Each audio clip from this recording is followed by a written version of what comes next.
for joining us for this episode of Springdale Today. I'm your host, Mary Jordan. Today we're chatting with Tyson School of Innovation Senior Judah Keomoungkhoun and teacher Wesley Higginson. Judah is in the school's industrial maintenance program, and he's mastering the future of industry, having built an impressive automation system that's getting a lot of attention. Guys, thanks for being here to chat with us today. I'm really excited about what we're going to be chatting about today. Thanks for having us. Now, Wesley, before we get into the nuts and bolts, so to speak, of why we're here today, what can you tell me about the industrial maintenance program here at Tyson and just the scope of what students can experience here? Well, the industrial maintenance program is a 2-year program, which Judah is in year 2. In the beginning, they learn a lot of the basics, anything from metal forming to welding to basic fluid power. When they come over to year 2, it becomes more technical. And if you look around the shop here, you can see we have FANUC robots, we have CNC machines, we have automation machines. There's a lot of industrial and commercial electrical skills. There's also HVAC. So a student really has a great opportunity to get a trade and go to work straight out of high school if they like. What's exciting about it is we've had several students do that who are making a great income right out of high school, and some of them go on to college as well. So some students come here for engineering programs to get them going in like the University of Arkansas, just to give them a head start on their engineering program, and some just want to go to work. Well, and the materials you're using, they look like they're commercial grade training tools. That's the exciting. We have a lot of partners, vendors, companies in the local area. They're excited about this program because we have a lot of fidelity with real world training. And so we upgrade as much as we possibly can so that the students, whenever they go out in the real world, they're not surprised by what they see. They've already had their hands on it. And Judah, what drew you to this area of study? I've had a lot of family working in this kind of area, and I remember when I was like probably 7th, 8th grade, every time my dad would drop me off, we would pass by the garage doors and he would tell me to sign up for this class when I get older. So it's always family that drew me in over here. Are you glad they did? Oh yeah, I'm glad I had such good guidance growing up. Well, how did your goals in the program evolve as you started taking classes, as you were encouraged by your family, and you just got more and more involved? Well, at first, I didn't really know what I wanted to do, so I just kind of joined just to figure out what that was. And I got interested in being an electrician, and then from there, I got into automation after speaking to my family about it some more. So, yeah, they pushed me a lot. And Wesley, Judah's created an automation machine. What kind of project or assignment was he working on when he created this? So all of the students get an opportunity to work with what's called a programmable logic controller. It's an industrial computer. And Judah really got interested in the coding and how it affected the equipment and how he could control it by simply building a program. And it grew from there. So from a simple little introduction to computers, he got involved into HMIs, which are human-machine interfaces, or a touch screen. And then he saw where he could code the touch screen to control the computer, to control intermediate equipment, to control a motor, to control a conveyor belt. So then he could just grew from there. And so it became basically a distribution center like you would see at Walmart or Amazon. And he's added more to it, and he's in the process of adding a barcode reader to identify the product as it goes across. He can tell you about the photo eyes and what they do, but he's really done an amazing job with building the program. The exciting part about it is Judah's done a lot of this on his own. Things that he's learned from an introduction from me, he's gone beyond that. He's used like artificial intelligence to learn how to do certain things. So I'll let Judah expand on that. Will you tell us more about the automation system, what it does, and some of what you learned putting it together for us? Okay, well, I started on the small trainer, which was just the PLC and some lights. But from there, I went to the big trainer, which uses the PLC, the VFD, and the HMI to control the conveyor belt. And essentially what it does is you can control how fast it goes, the direction. It senses where boxes are on the system, and it's all automated. So you can press a button and it'll do it on its own, or you can control it by jogging the switches. But it's pretty much telling a system what to do and then programming it to work on its own. Why was this something that you wanted to create? Well, because it's used in the real world. I've been told by multiple people that it looks almost one-to-one with real life systems. So I just wanted to have something that was most accurate to real life to prepare me for working in that environment. And then real world applications, what kind of businesses might use something like this? My favorite are probably amusement parks. You know, if you've ever like been a little kid waiting in line at a roller coaster and you've seen the control panel, that was always the most interesting to me. You know, they'd press all these buttons and the roller coaster would go forward, backwards, and that was always the most interesting part. You know, the control system, how it all functions and controls something else.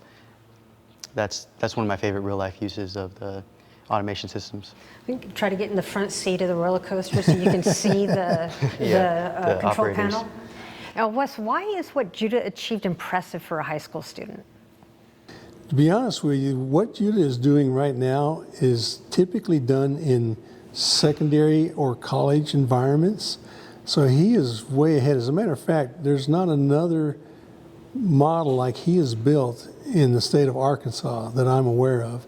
So it's rather unique. The uniqueness of it is it got the attention of local news media. They came and made videos and interviewed him and what have you. But that in turn got the attention of several local businesses, Keytronics and Walmart and Cargill. So there's been a lot of interest because they're seeing that he is in an advanced stage of working on systems that they're using.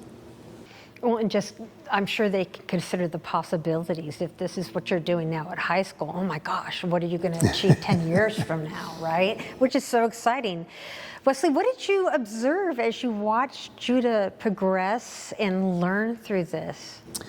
Well, I give all the students an opportunity to work with the PLCs, but Judah had a passion. You could see that he had a hunger.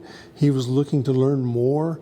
And so without me around, he was digging in on his own into how he could do other things with the computer, how he could make it automate itself, how he could identify to him what's going on with the equipment, what the status was, if there's error codes or something of that nature that needs somebody's attention. So Judah just had that passion and that desire. And so when you see a student that has that, it just motivates you more to give him everything that you possibly can to help him satisfy that hunger. How does that feel to know that your teacher's behind you in such a way? Oh man, it's nice because I don't have to pay for this program. So, having somebody like he's had decades of work in this environment, I can just pick his brain for free. That's probably that's the best feeling. And that's a good point because you came to our school district after a very interesting career yourself, did you not? I did. I spent about 30 years in the nuclear industry. At one time I was a technician and then moved on to be a supervisor and then a trainer myself. At 55 I retired early and became a contractor and was contracting as an instructor at several different nuclear plants. And I was teaching mechanics, electricians, instrumentation control engineers, a lot of QC, quality control persons. And then I eventually became a project manager for parts of projects. I thought I was ready to retire until I was contacted about this opportunity. And I got pretty excited about it because knowing what you want to do when you graduate can be difficult. And for me, I was not college bound. And so this being an opportunity for a student to learn a skill, earn a great pay, a great living, and a career right out of high school, it was just incredible. So I was excited to become a part of this program. And every year, we've got great support from admin, the school district. We've been able to add hundreds of thousands of dollars for equipment that makes us valid to the industry, and gives the students hands-on to real-world equipment. And that was just a passing conversation we had before we started today. And it's really exciting for me to see the caliber of teacher that we have working with our students and help setting them up for success. Judah, you spent a lot of time on your system. What's its future within the program? What's going to happen with it after you graduate? Well, I have no idea who's going to touch it after I graduate, really.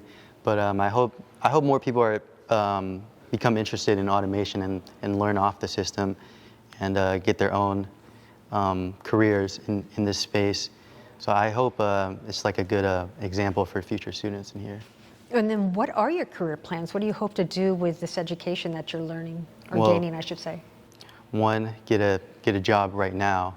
But for the future, I I want to pursue a higher education and become an electrical engineer, but for now I do want to work in the automation field. I understand you've had an interesting opportunity come your way too that kind of falls into the career pathway for you with Keomoungkhoun. What can you tell us about that? Well, I took a tour with them probably like 2 weeks ago with Mr. Higginson, and it was really great. I got to pretty much tour the whole facility, see how it all works, and watch how everyone worked together, and it was really nice. It was a really good environment, really safe, really clean. I really like that company. Judah's being humble, and he's not being a cheerleader for himself, which is awesome. You want humble employees, right? But will you brag on him a little bit? Well, that's easy to do. We do have great relationships with a lot of the companies in the local area, but Keomoungkhoun, it really caught their attention when they saw what Judah had done from the local news outlets that it was on TV. So they contacted us and they asked us if they thought Judah would be interested in joining their team. Well, not only were they interested in him joining their team, they're interested in him joining their engineering department. That's unheard of coming out of high school. So he has an incredible opportunity, and it's because of his skills and abilities that he's demonstrated and his passion for the automation industry. That's huge. I was working at Sizzler after I graduated from high school, for real. So how does this keep in line with what you want to do for a career in the years ahead? Do you mean like in terms of learning how automation works? Well, it gives me a head start, first of all, for sure. I know some people, when they get out of high school, they're going to have to go to a college to learn the basics and stuff like that. I'm glad to have like a way to push me further than others, just to make me more valuable, I guess you could say. That's really important to me. Wes, what kind of future do you think that Judah has in the engineering industry?